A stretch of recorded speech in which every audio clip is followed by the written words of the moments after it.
আপনারা মনে করেন যে ইলেকশন ইঞ্জিনিয়ারিং করে আপনাদেরকে হারিয়ে দেওয়া হয়েছে, নাকি ইঞ্জিনিয়ারিংটা সবাই মিলেই করেছে, মানে ব্যাপারটা কি? না, আমি না, আমরা তো সবাই মিলে কোনো রকম এভিডেন্স ছাড়া তো কথা বলা যাবে না। আমরা যতটুকু রিজওয়ানা হাসানের কথা থেকে পেয়েছি ততটুকুই বলেছি। তবে এটা কিন্তু বুঝতে হবে, ইঞ্জিনিয়ারিং বলতে আমরা দু একবার এই কথা যখনই আমরা বলেছি সেখানে এটা বলেছি যে ভোট গ্রহণ পর্যন্ত দৃশ্যত উৎসবমুখর পরিবেশে ভোটাররা ভোট কেন্দ্রে যেতে পেরেছে, বাধার সম্মুখীন হননি, উল্লেখযোগ্য কোনো বড় ঘটনা ঘটেনি। কিন্তু গণনা, বান্ডিল করা, রেজাল্ট শিট তৈরি করা, ঘোষণা করা এবং 9:30-10টার দিকে সমস্ত ঘোষণা বন্ধ হয়ে গেল।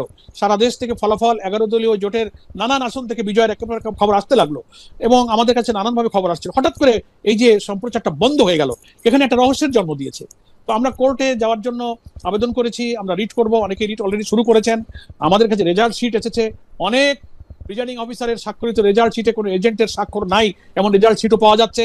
তারপরে গণনার সময় যেখানে আমাদের এজেন্টরা উপস্থিত ছিলেন, তারাও ওখানে যেসব এজেন্টরা খুব সিনসিয়ারলি দায়িত্ব পালন করে প্রতিবাদ করেছেন যে ব্যালটগুলো গুছিয়ে যখন বান্ডিল করা হয়, দেখা যাচ্ছে যে ভেতরে দাঁড়িপাল্লার ব্যালট 80-90টা দিয়ে উপরে 10টা ধানের শীষের বান্ডিল দিয়ে রাবার করে ফেলা হয়েছে, ওটা 100 বান্ডিল বলে ধানের শীষ বলে গণনা করা হয়েছে। আমাদের এজেন্ট আপত্তি করেছে, খুলে দেখা গেছে যে মাঝখানে সব দাঁড়িপাল্লার ব্যালট। এ তো যারা পেয়েছে তারা আমাদেরকে বলেছে। তো এটা দু একটা ঘটনা যা ধরা পড়েছে তাই আমরা বলেছি। ফলে এই যদি যেমন আমার নির্বাচনী এলাকায় হয়তো 150 কেন্দ্র আছে, আরেক জায়গায় 138-40 কেন্দ্র আছে, তো যেগুলো পাওয়া গেছে তাই এই, আর যা পাওয়া যায়নি তার মধ্যে অনেক কিছু ঘটতে পারে। That is called election engineering. Khaled ভাই, ডক্টর ইউনূস সরকার ইলেকশন ইঞ্জিনিয়ারিং করে জামায়াতকে হারিয়ে দিয়েছে। আপনি কি সত্যি মনে করেন যে সৈয়দা রিজওয়ানা হাসান ইলেকশন ইঞ্জিনিয়ারিং এ জড়িত ছিল, খলিলুর রহমান সহ, এবং সেই জড়িত থাকাটা ডক্টর মোহাম্মদ ইউনূসের অবস্থানটা বা তার সরকারের অন্য উপদেষ্টারাও কি এইটাতে জড়িত ছিল কিনা? এটা প্রথম পার্ট, এইটা যদি আপনি একটু আমাদের একটু বলেন। যে ধন্যবাদ আপনাকে। আমি আপনার প্রশ্নের প্রথম পার্টটা আগে একটু পরিষ্কার করি। সৈয়দা রিজওয়ানা হাসান সাবেক উপদেষ্টা, আমি খুব সম্মান রেখে ওনার এই মন্তব্যের ব্যাপারে বলতে চাই যে তিনি কিন্তু তার নিজের কথাতেই খানিকটা সাক্ষী দিয়ে ফেলেছেন। আপনি যেমন তার ইন্টারভিউটা শুনেছেন, আমি এবং আমরা অনেকেই শুনেছি, বারবার শুনেছি, এবং আমি সৈয়দা রিজওয়ানা হাসানকেও মিডিয়ার মাধ্যমে বারবার তার এই ভিডিও অডিওটা শুনতে এবং দেখতে রিকোয়েস্ট করেছি। তার আগে পরের কথা আমি এতটা ডিটেলস সময় কম আনলাম না। তিনি এই যে কথাটা বলেছেন, সাংবাদিকের প্রশ্নের জবাব দিতে গিয়েছে যখন প্রশ্ন করলো যে তাদের একটা অংশ তো এখন বিরোধী দলে আছে, বিরোধী দল এই শব্দটা কিন্তু উনি ব্যবহার করেছেন। তো বিরোধী দল বলতে তো উনি পার্লামেন্টে অপোজিশনকে মিন করেছেন। তো ফলে উনাকেই ব্যাখ্যা দিতে হবে যে বিরোধী দল তো বাংলাদেশে এখন জামাত ইসলামী পার্লামেন্টে, এখানে তো কোনো উগ্রবাদী দল, কোনো চরমপন্থী দল নেই। সেজন্য উনি আলটিমেটলি জামাত ইসলামীকে মিন করেছেন, ওনার কথা দিয়ে এটা আমরা পরিষ্কার বুঝেছি। তাই আমরা আপত্তি করেছি যে আমরা তাদেরকে, উনি বলছেন যে বিরোধী দলে গেলেও আমরা তাদেরকে মেন স্ট্রিমে আসতে দেয়নি। তো এখানে বিরোধী দলে গেলেও মেন স্ট্রিম, দ্যাট মিনস উনি মিন করতে চেয়েছেন যে তাকে ট্রেজারি বেঞ্চে সরকারি দলে অথবা সরকার গঠনের মতো মেজরিটি পাওয়ার ক্ষেত্রে তারা বাধা দিয়েছে, তারা আসতে দেননি। এটাই কিন্তু ওনার বক্তব্য থেকে পরিষ্কার হয়েছে। এটারই আমরা প্রতিবাদ করেছি। আমরা বলেছি যে তাহলে উনি তো ইলেকশন ইঞ্জিনিয়ারিং, এটা ওনার কথা থেকেই বোঝা যাচ্ছে that is one kind of election engineering, এবং ওনাকেই প্রমাণ করতে হবে যে ওনার সঙ্গে এই কাজে আর কে কে জড়িত ছিল, এবং উনি নিজেই এটার একটা আত্মস্বীকৃত ইলেকশন ইঞ্জিনিয়ারিং এর রাজসাক্ষীর মতো কথা বলে ফেলেছেন। এবং এটা উনি পারেন কিনা যে আমরা আসতে দেয়নি, তো যাদেরকেই হোক, সেটা Jamaat Islami whatever you like, আপনি যে কোনো একটা দলকে, একজন সাবেক উপদেষ্টা যিনি একেবারে সদ্য বিদায় নিয়েছেন, তিনি যে কাউকেই হোক আসতে দেয়নি, এই কথাটা কি বলাটা ডেমোক্রেটিক? এই কথাটা বলাটা কি কনস্টিটিউশন অনুযায়ী বা কোনো বিবেক বিবেচনায় পলিটিক্যালি এটা গ্রহণযোগ্য কিনা? সেই জন্য আমরা বলছি যে এটা একটা ইলেকশন ইঞ্জিনিয়ারিং। আর অধ্যাপক পরোয়ার, আপনি যদি আমাকে একটু সময় দেন, সৈয়দা রিজওয়ানা হাসান এটার ব্যাখ্যায় বলছেন যে মাজারে হামলা, আউলদের উপর নির্যাতন, নারীদের নানা কটূক্তি, আপনি সেটাকে কিভাবে দেখেছেন? সেই সময় উপস্থাপকদের এই প্রশ্নের জবাবে তিনি বলেছিলেন যে এইটার ক্ষেত্রে নারী সমাজ যেমন প্রতিবাদ করেছে, লিগ্যাল নোটিশ দিয়েছে, সরকারও কথা বলেছে। আমার মনে আছে এটা নিয়ে কিন্তু জামাত ইসলামীও কথা বলেছে। আসলে জামাত ইসলামী এই ব্যাপারগুলিকে সমর্থন করে নাই, মানে আমার একদম স্পষ্ট মনে আছে জামাত ইসলামী। এর ফলে তারা ক্ষমা চেয়েছে, সৈয়দা রিজওয়ানা হাসান বলছেন এর ফলে তারা ক্ষমা চেয়েছেন। সেই সব কটূক্তি করা শক্তি যেন মেইন স্ট্রিম, মানে সমাজে প্রাধান্য সৃষ্টিকারী না হয়, সেটার বিষয়ে আমাদের কাজ করতে হবে।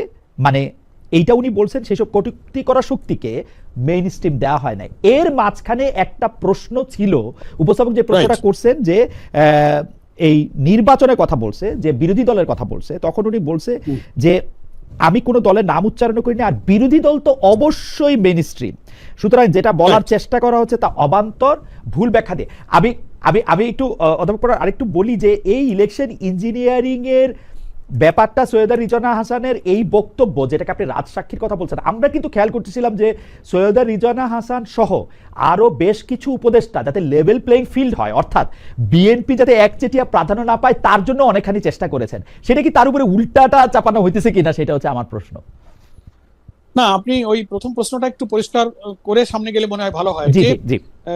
এই যে সাংবাদিক যে প্রশ্নটা করলো যে তাদের একটা দলই তো, বা তাদের একটা অংশই তো বিরোধী দলে গেছে, এই যে বিরোধী দল বলতে উনি জামাতকে মিন করেছেন, এটা বুঝতে আর কষ্ট হয়নি, এবং আমরা তাদেরকে আসতে দেয়নি। তো আসতে দেয়নি মানে কোথায় আসতে দেননি? মেইন স্ট্রিম বলতে মূল সরকারি দলে বা সরকার গঠনের মতো মেজরিটিতে আসতে দেননি, এটা খুব সহজে মিন করা যায়। এখন উনি বলছেন যে আমি জঙ্গিদেরকে বুঝিয়েছি বা এক্সট্রিমিস্টদেরকে বুঝিয়েছি, তাহলে কি উনি জামাত ইসলামীকে জঙ্গি বলতে চান? বাংলাদেশের পার্লামেন্টে কি কোনো জঙ্গি দল আছে? নিবন্ধিত সব রাজনৈতিক দলগুলি তো ইলেকশন অংশ নিয়েছে, বাংলাদেশের পার্লামেন্টে তো কোনো চরমপন্থী কোনো জঙ্গি কোনো দল নেই। তো উনি এই কথাটা যে বলে আমরা মনে করি ভুল করেছেন। এটাতে লম্বা না করে, হতে পারে মানুষ কথা বলার সময় অনিচ্ছাকৃত ভুল হতে পারে, উনি যদি সিনসিয়ার থেকে থাকেন, জামাত ইসলামের অনেক নেতৃবৃন্দের সঙ্গে কার্যক্রমের সঙ্গে উনি পরিচিত, উনি ঘনিষ্ঠ, আমার সঙ্গেও যে ওনার অনেক বিভিন্ন সময় কথা হয়েছে, ফলে তার একটা অংশ বিরোধী দলে আছে। সাংবাদিকের এই প্রশ্নের পরেও উনি এটা বললেন যে আমরা তাদেরকে আসতে দেয়নি, এই জায়গাটাই হচ্ছে আমাদের কথা। ওকে, অন্য আগে পরে উনি যাদের কথা বলেছেন নিশ্চয়ই বলতে পারেন। আমরা সবসময় জামাত ইসলামী, জঙ্গিবাদ, চরমপন্থা যা যা উনি বলেছেন এগুলো কখনো ইসলাম কখনো সমর্থন করে না। আমরা এই কাজগুলো সবসময় প্রতিবাদ করেছি। খালিদ ভাই, ওকে, আমি একটু ফাস্ট ফরওয়ার্ড হই যে আপনি গতকালও খুলনায় একটি ইফতার সমাবেশে নির্বাচনের ফলাফল নিয়ে ইলেকশন ইঞ্জিনিয়ারিং এর কথা বলেছেন। আমাকে আপনাদের জোট সঙ্গীদের অন্যতম মাওলানা মামুনুল হক এক সাক্ষাৎকারে বলেছিলেন যে তিনি বিএনপি জোটে না যাওয়ার কারণে তাকে ষড়যন্ত্র করে হারিয়ে দেওয়া হয়েছে। এখনকার ঘটনা হচ্ছে যে আপনারা, মানে আপনি পার্টির সেক্রেটারি জেনারেল, পুরো সাংগঠনিক দায়িত্ব আপনার কাছে, মামুনুল হক সাহেব একটি পার্টির প্রধান, তার কাছে যে এখন আপনারা যারা জয়ী হতে পারেননি তারা যতটা ইলেকশন ইঞ্জিনিয়ারিং অভিযোগ করছেন, আপনাদের দলের জোট বা জোটের বা ভোটের বিজয়ীরা তা করছেন না। যদি ইলেকশন ইঞ্জিনিয়ারিং হয় তাহলে সেই ম্যাপিংটা কিভাবে করা হয়েছে আসলে, মানে আপনারা কিছু লোক জিতবেন কিছু লোক হেরে যাবেন, সেটা আসলে কিভাবে? না না না, এটা তো ন্যাচারাল, মানুষের নির্বাচনে তো জয় পরাজয় থাকবে, সেটা বিষয় নয়। আপনার কথার মধ্যেই দুটো ভাগ হয়ে গেল। একটা হচ্ছে যে আমরা যে প্রশ্নটা করছি ইলেকশন ইঞ্জিনিয়ারিং সম্পর্কে, এটা কিন্তু আমার ব্যক্তিগত প্রশ্ন নয়। আমরা দলের সিদ্ধান্তেই, দলীয় পলিসিতেই, দলীয় মূল্যায়নেই আমরা এটাকে ইলেকশন ইঞ্জিনিয়ারিং বলেছি, এবং প্রথমেই আমাদের দলের নায়েবে আমির এবং আমাদের সংসদের বিরোধী দলের deputy leader doctor Abdul Mohammad Taher press briefing এ কিন্তু প্রথমেই এই অভিযোগটা তিনি উত্থাপন করেছেন যে ইলেকশন ইঞ্জিনিয়ারিং হয়েছে। ডক্টর সৈয়দ রিজওয়ানা হাসান তার রাজসাক্ষী, তারপর ডক্টর খলিলুর রহমানকে লন্ডন কনস্পিরেসির হোতা, এই কথাগুলো কিন্তু আমাদের দলের পক্ষ থেকে আমাদের নায়েবে আমির বলেছেন। এজন্য কে জিতেছে আর কে হেরেছে এই কথার সাথে জয় আর পরাজয়ের কোনো সম্পর্ক নাই, রিয়েলিটির সাথে এই কথার সম্পর্ক। খালিদ ভাই, না সেটাই বুঝতে চাইছি যে মানে ধরেন আপনি হেরে যাবেন, আর আমি তো কথা বলছি দলের সেক্রেটারি জেনারেল, একটা বড় এক্সিকিউটিভ দায়িত্ব আমার উপরে, দল আমাকে দায়িত্ব দিয়েছে, আমি সেই দলের পক্ষ থেকে কথা বলি, দলের পলিসিতে আমরা কথা বলি, এটা কোনো ইন্ডিভিজুয়াল কারো পার্সোনাল বক্তব্য না। ঘটনা হচ্ছে যে আমরা কিন্তু দেখেছি যে বিরোধী দলের নেতা হিসাবে জনাব শফিকুর রহমান, জামাত ইসলামের আমির, উনি জনাব তারেক রহমানকে শুভেচ্ছা জানিয়েছেন, তাদের বাড়িতে যাওয়া হয়েছে, মানে পরস্পর কথাবার্তা হয়েছে। আপনাদের ইফতারেও আমরা বর্তমান প্রধানমন্ত্রীকে দেখলাম। তারপরে আপনারা এই ইঞ্জিনিয়ারিং এর প্রসঙ্গটা এবং সংসদে আপনাদের উপস্থিতিটা দুটোই আপনারা পাশাপাশি রাখবেন। হ্যাঁ, আমরা বলেছি আমাদের আমির জামাত ডক্টর শফিকুর রহমান, যিনি লিডার অফ দি অপোজিশন, তিনিও কিন্তু বলেছেন যে আমরা ভালো কাজে, গঠনমূলক কাজে, দেশ পরিচালনায়, জনগণের আকাঙ্ক্ষা পূরণে আমরা দায়িত্বশীল বিরোধী দলের ভূমিকা পালন করব। আমরা ভালো কাজের সহযোগিতা করব, মন্দ কাজের আমরা প্রতিবাদ করব, বাধা দিব, আপত্তি করব। আমরা কিন্তু তাই করছি। আমরা কোনো অনিয়মতান্ত্রিক, বিশৃঙ্খল, দেশকে আনরেস্ট করা কোনো হটকারী কোনো পন্থায় আমরা যাইনি। জাস্ট আমরা প্রতিবাদ করেছি, জিনিসটার একটা জুডিশিয়াল ইনকোয়ারি আমরা দাবি করেছি। এখন that is up to government, that is up to judiciary, তারা কি করবেন দে উইল ডিসাইড। আমরা তো নিয়মতান্ত্রিক ভাবে এই কথাগুলো তো বলতেই পারি, যা আমরা চোখে দেখছি তা তো আমরা বলতেই পারি। তার মানে আপনারা সংসদে দায়িত্বশীল আচরণ করবেন, দায়িত্বশীল বিরোধী